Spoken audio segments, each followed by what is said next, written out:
பஹல்காம் பயங்கரவாத தாக்குதலுக்கு பதிலடி கொடுக்கும் விதமாக இந்தியா 3வது சர்ஜிக்கல் ஸ்ட்ரைக்கை நடத்த திட்டமிட்டிருப்பதாக கூறப்படுகிறது.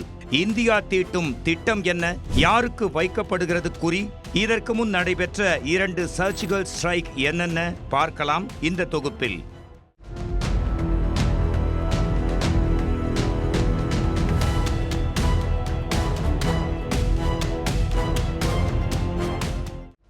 ஜம்மு காஷ்மீர் மாநிலம் பஹல்காம் பகுதியில் சுற்றுலா பயணிகள் மீது பயங்கரவாதிகள் நடத்திய தாக்குதலில் 26 பேர் கொல்லப்பட்டனர். இந்த தாக்குதலை அடுத்து ராணுவத்தினர் தீவிர கண்காணிப்பு பணியில் ஈடுபட்டு வருகின்றனர். இதற்கிடையே தாக்குதல் நிகழ்த்திய 4 பயங்கரவாதிகளை ராணுவத்தினர் சுட்டுக் கொன்றனர். கோழைத்தனமான இந்த தாக்குதலுக்கு பாகிஸ்தானில் இயங்கி வரும் பிரிவினைவாத அமைப்பான த ரெசிடென்ட்ஸ் ஃப்ரண்ட் பொறுப்பேற்றுள்ளது. இந்நிலையில் பஹல்காம் பயங்கரவாத தாக்குதல் தொடர்பாக பிரதமர் நரேந்திர மோடி தலைமையில் பாதுகாப்பு விவகாரங்களுக்கான அமைச்சரவை கூட்டம் டெல்லியில் நடைபெற்றது. இதில் அமைச்சர்கள் ராஜ்நாத் சிங், அமித்ஷா, தேசிய பாதுகாப்பு ஆலோசகர் அஜித் தோவல், பாதுகாப்பு செயலாளர், முப்படை தளபதிகள் உள்ளிட்டோர் பங்கேற்றனர். சுமார் 2 மணி நேரம் நடைபெற்ற இந்த கூட்டத்தில் தாக்குதலுக்கு கண்டிப்பாக பழிவாங்க வேண்டும் என ஆலோசனைகள் நடத்தப்பட்டதாக கூறப்படுகிறது. ஏற்கனவே சிந்து நதி நிறுத்தி வைப்பு, வாகா எல்லை மூடல் போன்ற நடவடிக்கைகளால் அதிர்ந்து போயிருக்கிறது பாகிஸ்தான்.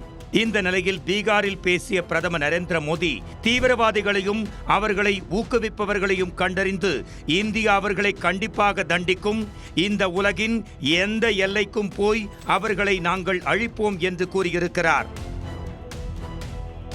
அவரது இந்த பேச்சால் இந்தியா 3வது சர்ஜிக்கல் ஸ்ட்ரைக்குக்கு தயாராகி வருகிறதோ என பயந்து தனது எல்லைகளில் பாதுகாப்பை கூட்டியுள்ளது. சர்ஜிக்கல் ஸ்ட்ரைக் குறித்து தீவிர ஆலோசனையில் இருக்கும் இந்தியா முதலில் பாகிஸ்தான் ஆக்கிரமித்திருக்கும் காஷ்மீர் நிலப்பகுதிகளை மீட்கும் திட்டத்தில் இருப்பதாகவும் அங்கு செயல்படும் மிக முக்கிய தீவிரவாதிய முகாம்களை தாக்கி அழிக்கவும் வியூகம் வகுத்து வருவதாகவும் சொல்லப்படுகிறது. முன்னதாக 2016ஆம் ஆண்டில் ஜம்மு காஷ்மீரின் யுரி பகுதியில் கடும் தாக்குதலை நடத்தியது தீவிரவாத கும்பல். இதில் 19 இந்திய ராணுவ படையினர் கொல்லப்பட்டனர். அதற்கு தக்க பதிலடி கொடுக்கும் விதமாக முதல் சர்ஜிக்கல் ஸ்ட்ரைக்கை நடத்திய இந்தியா பாகிஸ்தான் ஆக்கிரமித்திருக்கும் காஷ்மீரில் செயல்பட்டு வந்த தீவிரவாத அமைப்புகளை தாக்கி அழித்தது. இருந்தும் ஓயாத தீவிரவாத அமைப்பினர் புல்வாமா பகுதியில் 2019ஆம் ஆண்டில் தற்கொலை படையை வைத்து சிஆர்பிஎஃப் வீரர்கள் சென்ற வாகனத்தை மோதி வெடிக்கச் செய்தது. இதில் 40 சிஆர்பிஎஃப் வீரர்கள் வீர மரணமடைந்தனர்.